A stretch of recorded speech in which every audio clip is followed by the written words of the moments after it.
I am actually in Cornelia, and my second name is Nelly.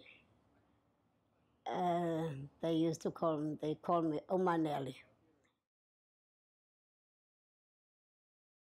I'm born in PE, but my mother, when she got ill, I was 2 years old, and she came to Paarl, and I'm sure she knew that she's not going to live long, and she left me to her brother, who was her twin.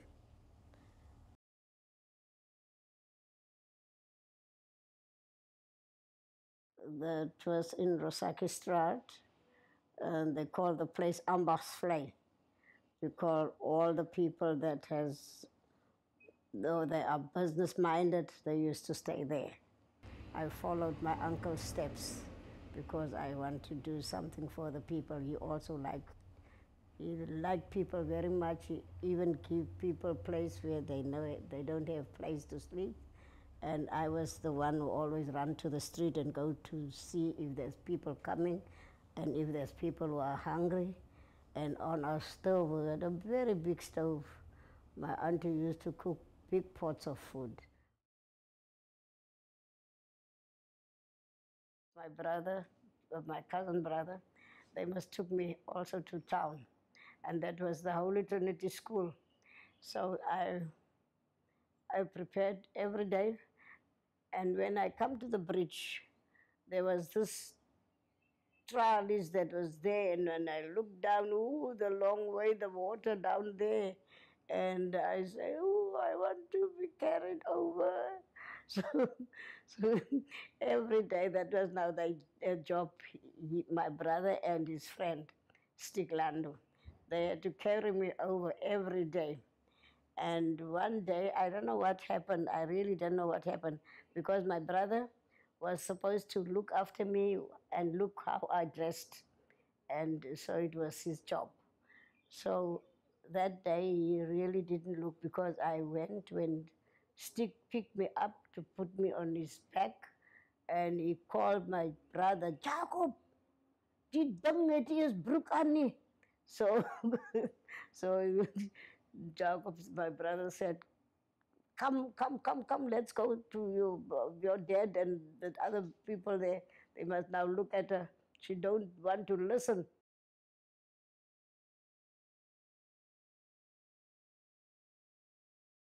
They stayed up to the early 60s, 64, 1964. When we moved, we were forced to move to Imbikweni. Then by that time, I was already married. I got married in 1942, 46, I'm sorry. 1946, I got married. And so when you are married, you have to leave your home and go and stay with your husband. To me, it was not nice, but I had to, according to the law.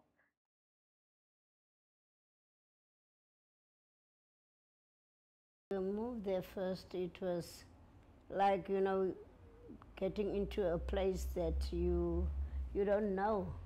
And even when we came there, we had to find where, especially myself, because I was working at Girls Eye, I had to find where my people is, and I didn't know where they are. And I would catch somebody, where's Tony, them, my children now, and marshal them, and to show me where my children are. And you were given a house which you couldn't choose. You were just forced into that, in the house. Yeah, so it wasn't easy to accept without roof, without flooring, and it was just there. And most of your things are lost because everything was just collected into one truck, and most of our things got lost. Most of my things got broken, and I had to start from scratch.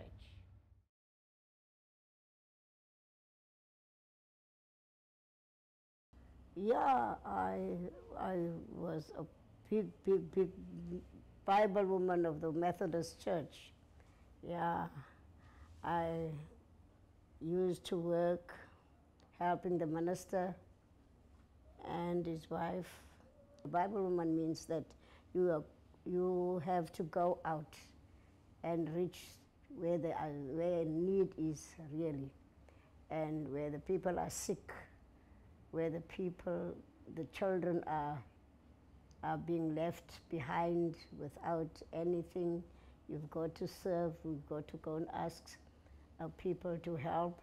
So there was Moshe Schneider, um, also a Methodist, and she used to come to me, and it is also where I started thinking about the crash. And I started the crash 1974. And so with the help of the, the white people, the white Methodists, mamas, they helped me to start the crash also. Whilst I was doing the church work in the same time, that is where I saw the need also. And also where I saw the need is because the people elected me to work also for the factories, for people who are dismissed from the work. I also had to go in to go and ask the bosses. And that is also where I saw the need, that they need, the people, the mamas need a place where they could lift or leave their children while they are at work. Otherwise, the children won't get so sick, because many of the children got sick and they died and all that. And that is why I started also a creche where to keep the working mothers' children in that place. It wasn't easy, because those days it was national apartheid.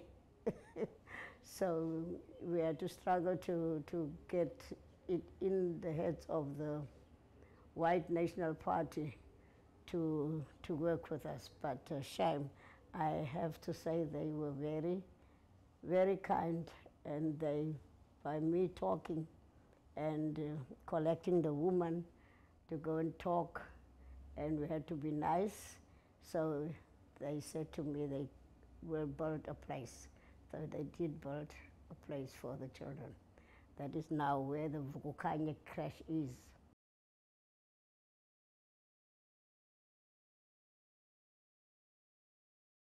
The woman went to complain about the leaking of the roofs and the water that came underneath.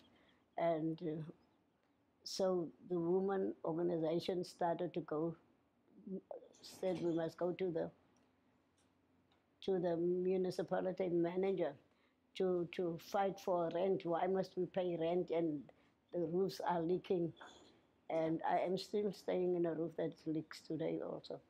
And the roofs are leaking, and let us go. And okay, we organized a bus. We went to the municipality, and when we came there, I don't know what happened, but I was inside. But there was a police van coming to take this woman that came to the off to the officers, and and 1, 2, 3, the woman was taken to the police van for arresting. And I myself, I went into the police van, but when the mama saw that I'm also there, they said, no, no, no, no, no, you get out. What would our children eat? Go out, go out. And they said to the police, let her down. And I was taken off from the van because I had to feed their children whilst they are in jail. The social worker, the head of the social worker said to me, you know what, Nelly, you were a darling, because we have got hundreds of children that we sent to you, and you never said no.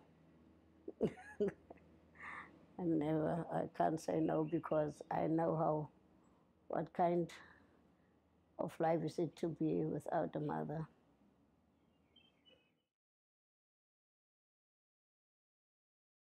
I won't die before I see something like that happen for the abusement of women and for the children abuse. And I want to see the children, all children, to have a happy life and do something with their minds, and as I did. because I never had any chance to sit down and think of petty cash things.